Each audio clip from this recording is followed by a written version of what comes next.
C'est quoi ça là?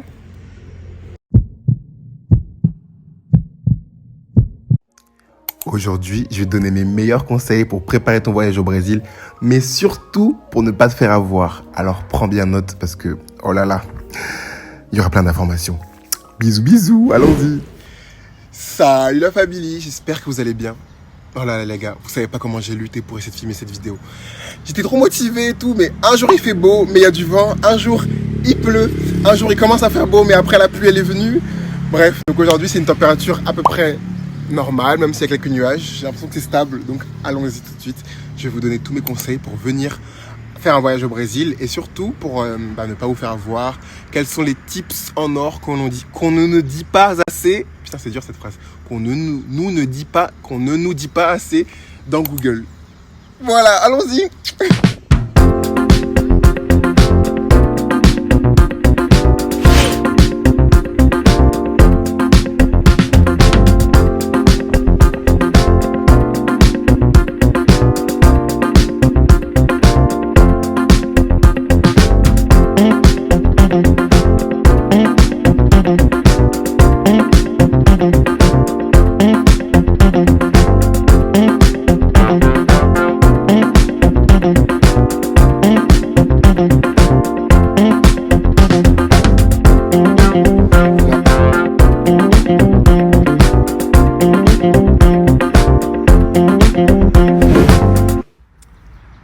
Très important, je ferai une partie spécialement par rapport aux gens qui ont envie de venir au Brésil dans le cadre d'un changement même expatrié, comment venir s'installer au Brésil, ou le travail, etc.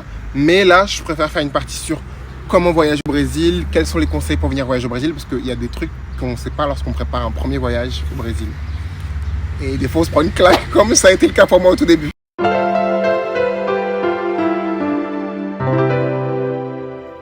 Premier gros conseil, le visa. Putain, j'essaie de faire une transition à la TikTok, j'espère que vous allez valoriser, même si c'était gâté. Le visa, les gars. Pourquoi je parle du visa?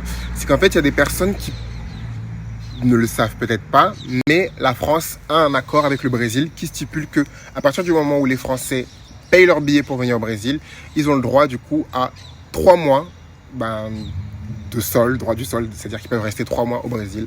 Donc ça, le fait de prendre ton billet, directement, ça t'octroie, entre guillemets, ton visa touristique. Ça, c'est si vous êtes français. C'est pour ça que je voulais le dire. Il y a des gens qui le savent, mais je voulais dire vraiment si vous êtes français. Pourquoi? Parce que j'ai un ami qui vient d'un des pays du Maghreb. Il a grandi, etc. en France, mais il n'est pas né en France. Il est né dans un des pays du Maghreb. Et du coup, il n'a pas la nationalité française. Il a une nationalité de son pays d'origine. Et en fait, il voulait me venir me visiter au Brésil et tout. Et moi, dans ma tête, je pensais qu'il avait du coup la nationalité française. Et en fait, du coup, j'ai dit, prends ton billet et tout, viens me voir au Brésil, etc. Il a pris ce billet, il n'avait pas fait ses recherches. Moi, je ne savais pas qu'il n'avait pas la nationalité française. Il n'avait pas fait ses recherches par rapport à l'ambassade de son pays. Et en fait, à l'arrivée au Brésil, malheureusement, il a dû être rapatrié et il a dû revenir en France. Donc voilà, je tenais vraiment à dire cette chose importante. Cet accord entre la France et le Brésil te donne le droit du sol de 3 mois au Brésil, c'est-à-dire elle te permet de venir au Brésil pour les vacances, si vous êtes français. Oups, il y avait une voiture qui passait, donc ça a coupé. Donc je disais oui, si vous faites partie d'un autre pays hors de la France, faites bien attention, regardez avec l'ambassade de votre pays les conditions pour venir au Brésil. Je tenais juste à faire cette parenthèse avant de commencer du coup au conseil numéro 2.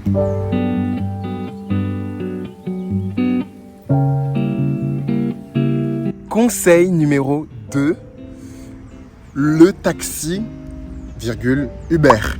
Alors là les gars, c'est un conseil vraiment hyper important. Je pense que c'est quelque chose dans lequel peut-être on ne pense pas lorsqu'on se dit qu'on va au Brésil. On se dit je sais pas, à l'arrivée on va prendre un taxi, etc. Mais sachez qu'il y a Uber aussi ici au Brésil. Ils utilisent les gars ici soit Uber, soit 99 Taxi, 99 Taxi. Donc prenez note de ces deux applications.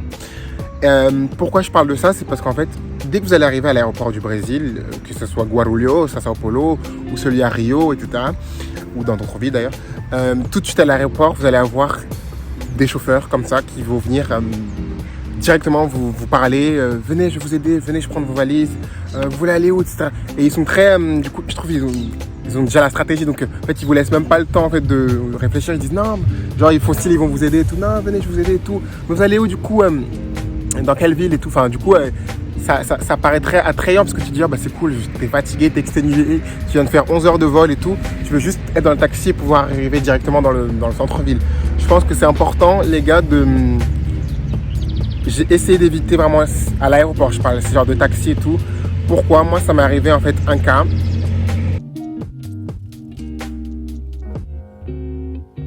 Donc, en fait, les gars, très important, et là, prenez note, écoutez bien ce que je vais dire.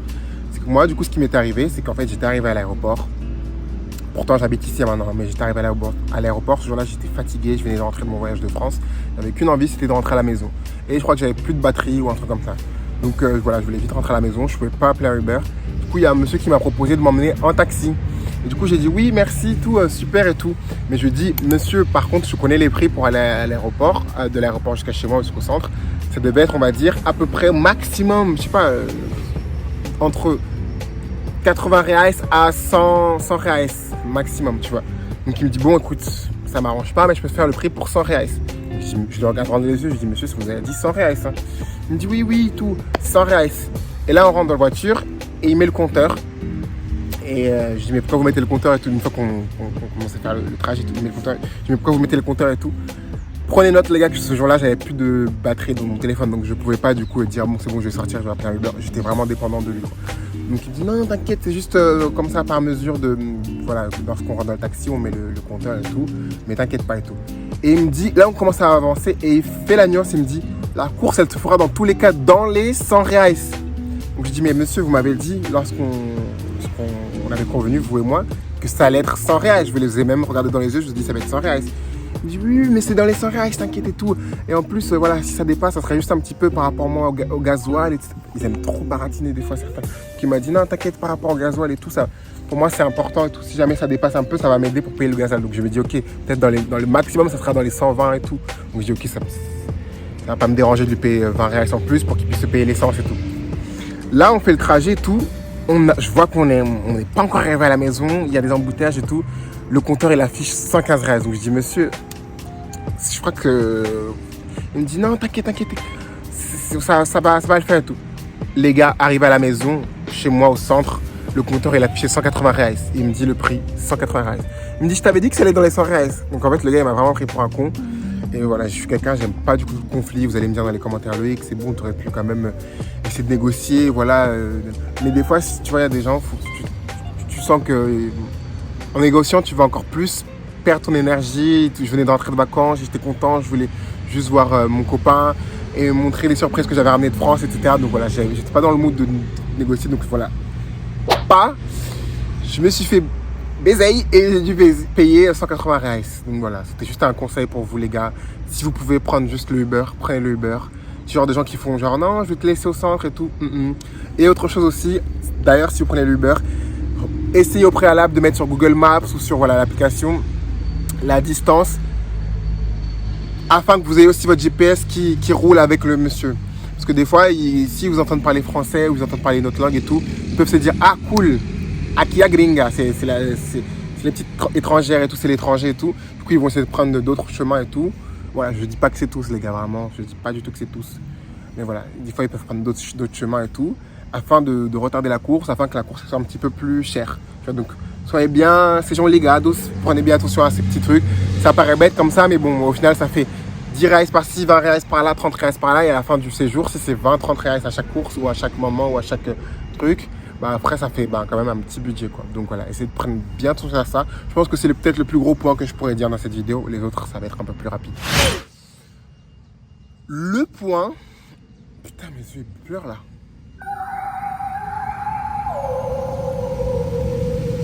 Donc là, on va parler du point numéro 3. Le temps.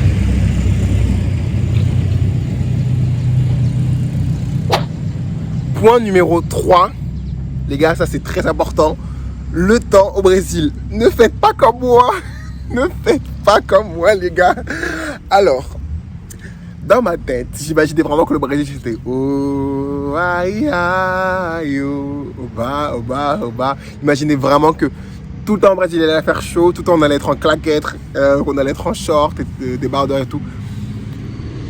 Petite parenthèse, c'est vrai que 80% du temps je suis toujours comme ça, débardeur, short et tout, parce que voilà, même là il fait pas très beau, il fait vraiment quand même, il fait chaud, enfin, il doit faire, je sais pas, peut-être 20-25 degrés et tout, donc ça va, c'est cool. Mais ce que je veux dire, c'est que il y a toujours des surprises ici au Brésil. S'il y a une chose que j'ai appris au Brésil, c'est que même à la météo, je peux pas lui faire confiance des fois, il y a toujours des surprises. Là aujourd'hui, ils avaient dit qu'il allait faire soleil, là du coup il y a des nuages à gogo. Donc voilà, on sait jamais ce qui peut se passer. Mais je voulais mettre le point sur quelque chose d'assez important, c'est qu'en fait les hémisphères sont échangés. C'est-à-dire que lorsque c'est l'été en France, eh ben c'est l'hiver au Brésil. Et lorsque c'est l'hiver en France, c'est-à-dire que les grosses températures, ici les plus chaudes, c'est en décembre. Décembre, janvier, février. Et du coup, c'est là où en France, il fait froid en fait. Donc c'est ça qui est important, c'est que les grandes vacances ici, c'est décembre, janvier, février. Donc c'est bon à noter. Mais pourquoi je dis ça, c'est que moi, du coup, la première fois que je suis arrivé au Brésil, j'étais arrivé vers juin, juillet, août, par là. Je me souviens que août était mon anniversaire, c'était une date qui m'avait vraiment marqué parce que du coup j'avais fait un voyage au Brésil avant de préparer mon échange et tout universitaire. Et du coup dans ce voyage là j'avais vraiment mis que des shorts, que des petits shorts, des débardeurs, etc. Parce que je me suis dit que j'allais au Brésil quoi, waouh, Brésil. Et vraiment à aucun moment ça m'avait traversé de mon esprit de regarder les températures parce que dans ma tête c'est le Brésil égale. C'est comme quand je vais en Afrique voir ma mamie, à aucun moment en Côte d'Ivoire, à aucun moment je mets des pulls, des quoi, je fais juste ma valise avec mes petits shorts et tout quoi. Du coup, j'avais fait la même chose, sauf que comme les hémisphères sont échangés, à Sao Paulo, il fait vraiment froid l'hiver. Je vais faire une autre parenthèse. Quand je dis vraiment froid, vous allez rigoler, il fait 14 degrés et tout, 13 degrés. Sauf que un 14-13 degrés ici, c'est vraiment froid. Là, ma mère qui pourtant, voilà, elle a toujours des pulls, des trucs, elle est toujours pareil et tout. Le soir, elle avait froid ici, l'hiver à Sao Paulo. Pourquoi je dis ça, les gars? Parce qu'en fait, remettez ça dans le contexte. En France, on est pareil pour l'hiver. On a le chauffage, on a, voilà, les métros sont du coup un peu plus chauffés, les bus, je sais pas. Et en fait, ici, c'est un pays où il fait 80% du temps plus chaud. Il fait juste froid, là, c'est 2-3 mois de l'année. Donc, il n'y a pas de chauffage ici. Il n'y a pas ce truc genre, c'est pas chauffé, etc. Le max que tu peux avoir, c'est que tu mets ta couette le soir quand il fait froid et point barre. Donc, en fait, si tu viens pas préparé, si t'as pas vraiment, si tu mets pas ça en tête que des fois, l'hiver au Brésil, il fait quand même assez froid et qu'il n'y a pas le chauffage et tout, ben, ça peut te mettre un peu ça peut être une grosse surprise pour toi. Donc, point assez important. Là, c'est Loïc du montage, là. Je tenais juste à dire que j'arrête pas de rigoler depuis tout à l'heure parce que je fais aucun effort. Je tiens la caméra comme si c'était, je sais pas, un pain au chocolat. Point numéro 4. Putain, je me sens trop frais avec ma vieille transition, là. Point numéro 4. Airbnb. Ça paraît vraiment bête, vraiment très très bête, mais voilà, je te l'ai juste à le dire comme ça rapidement. Airbnb, c'est voilà, une application. On dit application ou applicatif, je sais jamais. Bref, c'est une app qui fonctionne dans le monde entier. Et vraiment ici, c'est tout comme Uber, voilà, on utilise tous ça, Airbnb. On peut avoir des logements vraiment de ouf, des trucs très très beaux, à un prix assez raisonnable. Des fois, ça vaut même mieux qu'un hôtel ou qu'un resort. Et voilà, vous avez vraiment et c'est très sécurisé, c'est ça que je veux dire. C'est qu'Airbnb, au final, ça reste quand même assez sécurisé et tout. Donc voilà, je vous conseille vraiment de prendre des Airbnb. Si vous allez à Sao Paulo, les quartiers que je vous conseille, parce qu'on m'a souvent parlé des quartiers, je pense que je ferai une vidéo juste à ce sujet-là, mais juste pour le dire là rapidement, je vous conseille, moi j'habite Santa Cecília, Higienópolis, Sumaré, c'est cool, c'est assez sympa. Liberdade, c'est le quartier asiatique à Sao Paulo, c'est assez cool. Il y a Villa Madalena, où je vous avais dit qu'il y a beaucoup de Français, Villa Mariana. Voilà, il y a des quartiers cool. Après, si vous voulez vraiment le côté où vous aurez plus les populations locales et tout, vous voulez un peu le côté genre où ça bouge et tout, il y a República, c'est là-bas où j'habitais avant, comme je vous avais dit dans une autre vidéo. Il y a aussi du coup, après, Consolação, Avenida Paulista, là c'est le côté vraiment touristique, où c'est vraiment, je pense que c'est ce que vous connaissez si vous êtes venu au Brésil au moins une fois, à Sao Paulo. C'est quoi ça là? Je viens littéralement de faire un arrêt sur image et c'était juste un petit bout d'herbe. Genre de l'herbe.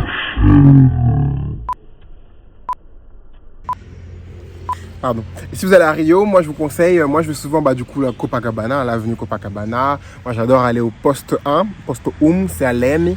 Je sais pas, je trouve que c'est cool, je m'y sens bien. Et j'allais conseiller aussi Santa Teresa. Ça peut être considéré comme un petit peu dangereux, mais c'est plus dangereux la nuit, c'est-à-dire qu'il ne faut pas non plus se balader comme ça. Voilà, si vous rentrez en Uber ou en taxi, il n'y a pas de souci. Et j'allais vous conseiller aussi un autre point.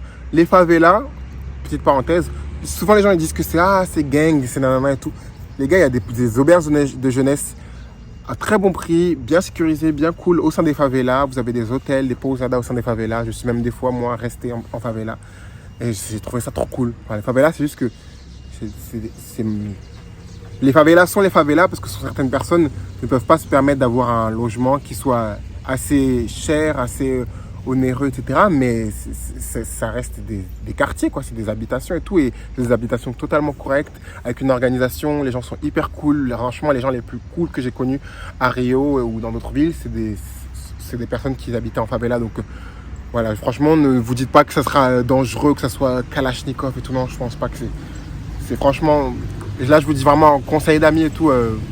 Je connais même des Français qui ont une auberge de jeunesse, enfin des gringos qui ont une auberge de jeunesse en centre favela. Donc voilà, ça bouge, quoi, c'est cool. Je vous conseille ça. Point numéro 5, les gars, assez important. Warning, warning, warning. La carte bleue. Les gars, bon, ça, je pense que c'est un conseil qu'on peut dire dans le monde entier au final. Hein. Franchement, je ne vais pas non plus dire juste le Brésil et tout, mais moi, ça m'est arrivé peut-être 1 ou 2 fois, donc vraiment, je me tiens à le dire dans cette vidéo-là.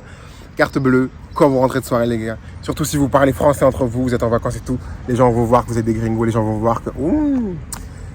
Eita, vous êtes aprovechar, etc.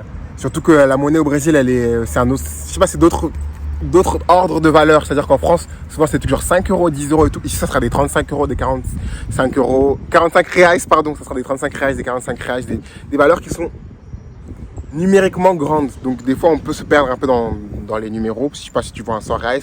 Ici, ça va peut-être pas trop te surprendre parce que tout est à peu près dans les... C'est plus... Putain, mes phrases, elles sont trop difficiles.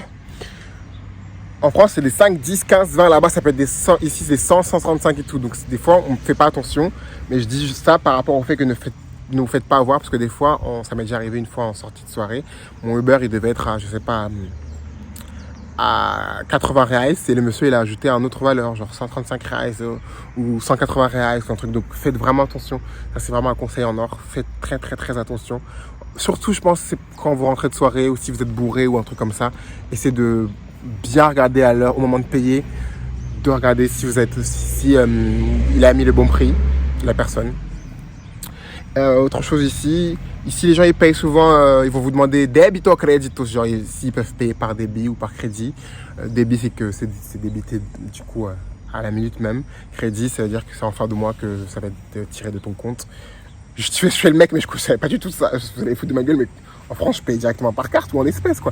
Ici ils ont ce système là et quand c'est en crédit ils peuvent te demander si tu veux parceller en plusieurs fois, c'est-à-dire payer en plusieurs fois et tout. Donc en moi ils ont tout leur système, donc répondez souvent, je pense que les cartes françaises elles sont de débit, donc dites à chaque fois débit. À part bref je sais pas, faites comme vous voulez mais juste si vous vous demandez souvent débit ou crédit. Donc voilà, ou sinon ici payer par Pix, maintenant c'est nouveau, c'est Pix, c'est genre de ton téléphone tu fais directement le transfert, donc je tenais juste à le dire aussi. Il y a cette nouvelle variété. Donc si on vous dit débit ou crédit ou Pix, vous savez que c'est débit, crédit ou Pix payé par téléphone. Et enfin, point numéro 6, j'ai la certitude que je me suis perdu dans les calculs. Je ne sais pas pourquoi, je suis sûr que je me suis perdu. Bref, point numéro 6 ou 7, je ne sais pas. La nourriture. Les gars, vraiment la nourriture. Désolé, je vais à la maison parce que j'ai trop mal au ventre. La nourriture, justement, ici, vous pouvez avoir des nourritures de folie. Vraiment, on mange trop bien au Brésil. C'est l'éclate, on se régale. Tout est parfait. J'ai l'impression que quand je rentre en France, quand je suis au Brésil, la nourriture de France, elle me manque. Et quand je suis en France, la nourriture du Brésil, elle me manque. Enfin, vraiment, c'est trop bon ici. Sauf qu'en fait, il faut que vous sachiez une chose, c'est que on est français, quoi. On est habitué à d'autres nourritures. Et des fois, ici, ça peut être très épicé. Des fois, ça peut être... Voilà, il peut y avoir des nourritures, des trucs dont tout corps n'est pas habitué. Donc fais attention à y aller mollo. C'est vrai que tellement tout est bon, mais on veut tout manger d'un coup. Donc va, prends ton temps et tout. Ne mange pas tout d'un coup afin de ne pas choper, je sais pas, la tourista ou une gastro ou un truc. Donc c'était juste ça que je voulais dire. Autre chose importante aussi, ça semble faire de sang. Oula, ça semble couler de source, mais ne buvez pas l'eau du robinet. Je dis ça, moi je bois l'eau du robinet. Je suis désolé, mais c'est parce que j'habite ici maintenant. Mais bref. Buvez pas l'eau du robinet ou sinon buvez l'eau. Ici, ils ont des filtres en barre, c'est des filtres qui sont faits exprès pour filtrer l'eau du robinet. Donc c'est pour ça que je dis que je bois l'eau du robinet, c'est parce que je bois je mets l'eau du robinet dans le filtre qui le filtre automatiquement. Donc voilà. Ou sinon, dernier point que j'allais dire, si vous prenez des caipirinhas de rue et tout, faites attention les gars, prenez quand même des caipirinhas qui sont en mode... faites attention à l'eau qu'ils utilisent et tout, parce que voilà, je me suis déjà chopé une intoxication, pas une intoxication, mais voilà, l'eau elle était gâtée, et voilà, je suis tombé malade. Ou sinon, autre point, il y a... attention, une fois j'ai mangé une coxinha qui était vencida, qui était genre périmée et tout. Donc faites attention, voilà, ce genre de trucs, genre quand vous allez prendre des trucs, des pastels ou des trucs, faites bien attention que ça soit fait à la minute, c'est ça que je veux dire, que ce soit des nourritures qui soient faites fraîchement, pas quelque chose qui a été conservé, enfin pas conservé mais dans le frigo ou dans le truc il y a 2 jours, 3 jours, tu vois, donc juste ça que je voulais dire. Essayez de prendre toujours des nourritures qui sont assez fraîches, faites à la minute, faites devant vous, des trucs comme ça. Ça marche. Voilà, je fais plein de bisous, désolé pour ce final un peu folichon là, mais je vous aime fort et love you, bisous, ciao ciao.